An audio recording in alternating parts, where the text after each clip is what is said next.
Hi, and welcome back to Yeti at Large.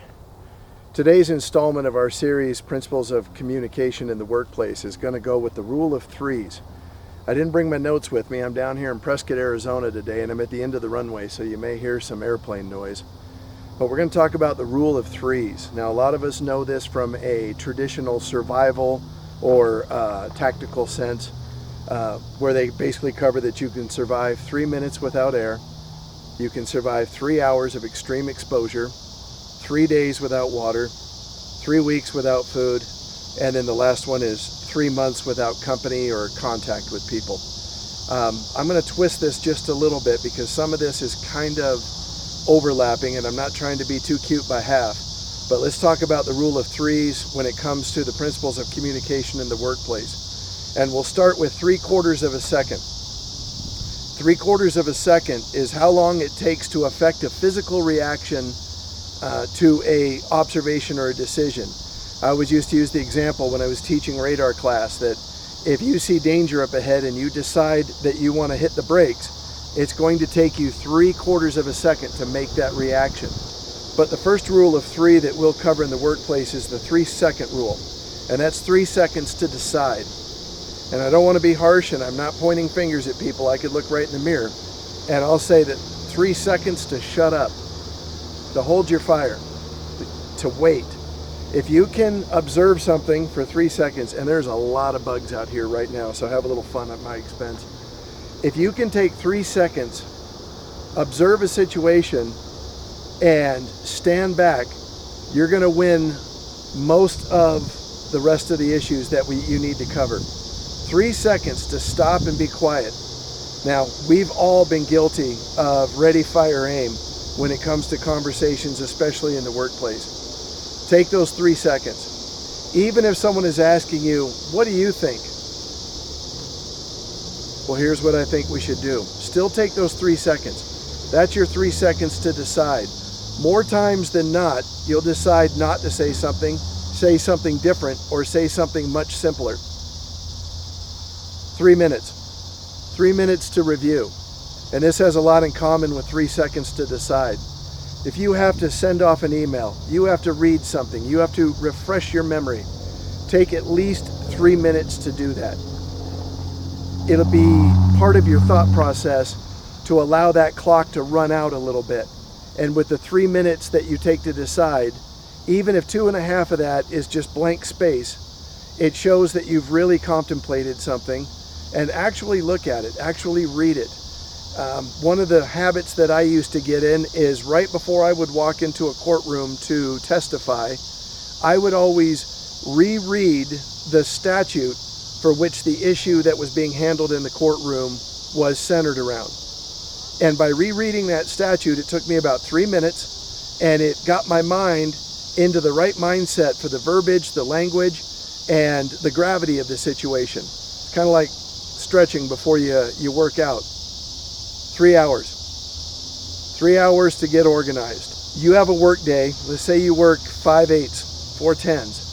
3 hours of that, if you spend 3 hours a week organizing and eliminating the clutter that is holding you down and bringing the priority to the front and center, it will really help your communication strategies. This goes back to a couple of episodes ago where we talked about the urgent, unimportant, the fires. How many times have you walked into the office and you had a plan, you had a list, and the first thing someone did was come in and dump a fire on your desk, and before you knew it, it was 3 hours later and you hadn't touched a single thing on your list. It's happened to all of us. 3 days. It's cool watching the planes take off. 3 days. You have 3 days to follow up on something significant. Absolutely, that's a hard limit. At the Ritz-Carlton, it was in our operating procedures that you would respond to phone messages by the end of the business day, and you would respond to written communication. This was pre-email. You would respond to written communication within 3 days. This day and age, there's nothing more maddening than when somebody reaches out requesting communication to be ignored. Now, we've all been guilty of it, and we've all been on the receiving end of it, don't hit reply to all unless it's absolutely necessary. And if you do, you take that 3 minutes to review. Never, ever put the sender in the email list until everything else is done. The last thing you should do on every email is put the sender. Ask me how I know. You have 3 days to follow up on stuff. Now, I know that some people can schedule meetings Saturday morning, and that can be annoying. But if they've taken a moment, if they've taken the time to reach out to you and requested communication or correspondence, you have to respond to that. You can't just ghost them and ignore it. Even if it's something as simple as received, working on it, send. But don't hit that reply at all. That's just basic etiquette. 3 weeks. You got 3 weeks to get acclimated to a situation. Let's say you're given a new project, put on a new shift, given a new squad, a new department, a promotion, a transfer, a demotion. Some people demote and are quite happy about it. I knew a guy that started at the highest echelons of the Justice Department, and by the time he retired, he was a traffic cop riding a motorcycle and couldn't have been happier. But you got 3 weeks to get acclimated. That's the grace period that you need to sit down with a calendar, come up with a plan, and tell yourself within 15 working days, 21 calendar days, I'm going to be part of this team, I'm going to know my way around, I'm going to know the ropes, and most importantly, I'm going to know what I don't. We mentioned that in an earlier episode. Those that know what they don't know have an advantage massively, because you don't have to know everything. No one expects you to know everything, but they do expect you to know how to find out. I used to say, I don't know a lot of stuff, but I know a lot of people who do. 3 months. 3 months is how long it takes to build a solid foundation for a new skill. 3 months. That's how long you have to build a new skill. A solid foundation of that. You won't have mastery of it in 3 months, but you can build a solid foundation. And more importantly than using the word skill, a habit. First we make our habits, and then our habits make us. You want to change a habit or acquire a new one? In 3 months of consistent, dedicated application, you will have it. I believe it was Bruce Lee, the last person I heard say it. It's probably old as Sun Tzu, but Bruce Lee would say, in order for something to become first nature, it must be repeated 3,000 to 5,000 times. Basic exercises, basic habits.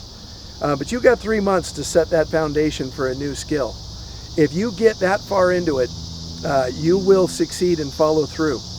When's the last time you learned something just for the sake of learning or for fun? Now, one of the things that drives me at work is the premise of quiet promoting. I was constantly trying to acquire new skills. Many times some of those skills were viewed as being above my pay grade and reserved for the next echelons up. And I tried to be very careful not to overstep and be Johnny Big Britches when it comes to that. But I was always taught that you wear the shirt for the job that you want.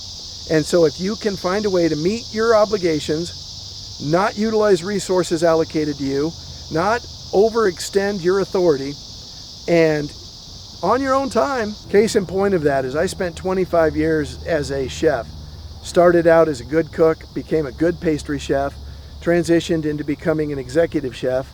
I took on management, leadership, purchasing, budgeting, human resources, and training and recruitment, and ultimately sales responsibilities as that executive chef. But when that career ended in 2008, and I decided that I was going to be involved in public safety, that was an entirely new set of skills that I had to learn. And I remember the lieutenant that I walked into his office and said, I'd like a shot. And he asked me, are you prepared to be whale feces? That's the lowest thing in the planet. Floats to the bottom of the ocean. I attended academy in my early 40s.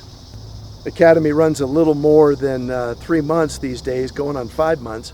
But by month 3, we were transitioning into a new skill.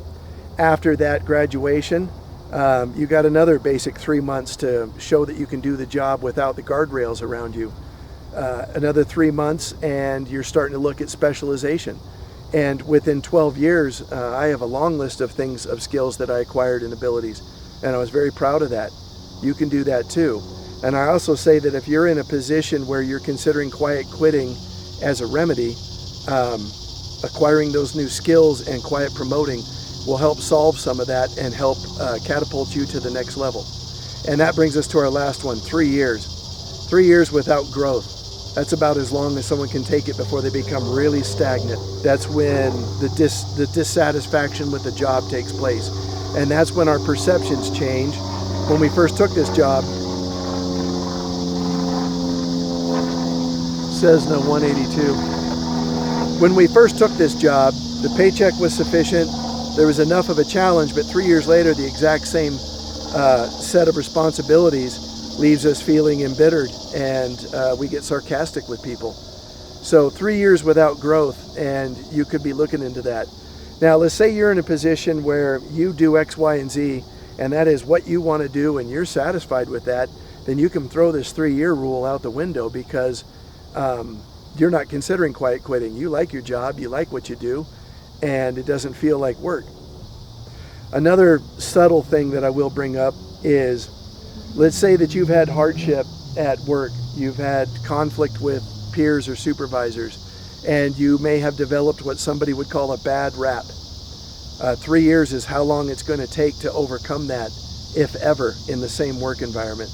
That can be really tough, and if you made a misstep, whether you feel it's fair or unfair, whether that's the perceived label that's been hung around you, oh, that guy, yeah, you got to watch him, he does this, that, or the other thing. It'll take about 3 years to kind of put that away. There'll be enough organic turnover, enough time for you to show that that's not who you are, and let bygones be bygones. Keep that in mind. That can be tough. The key to that, though, is if you wind up in a position where you feel that you've been labeled with something, and if it's fair and you earned it, lean into it. If it's unfair and you don't feel that you earn it, try to understand where it's coming from, because you're not going to change their mind. All you can do is add value to what you bring to the organization to overcome their barriers. I want to thank you for tuning in. This series has been very important to me on a personal level. I might be just talking to hear myself on some level, but I hope you got something out of it too. Please like and subscribe. Please leave a comment and raise up questions, comments, or concerns. In our next episode, we're going to be closing out the regular topics. I don't have my notes with me with the power of please and thank you. I thought we were going to do it next, but I wanted to jump the rule of threes in front of that. And then we'll do a finale where we talk about this quiet quitting movement and some of the specifics on that. I'm holding a lot of information back for that close, but I'm really grateful that you're here, and I hope this has been some kind of help. Thank you.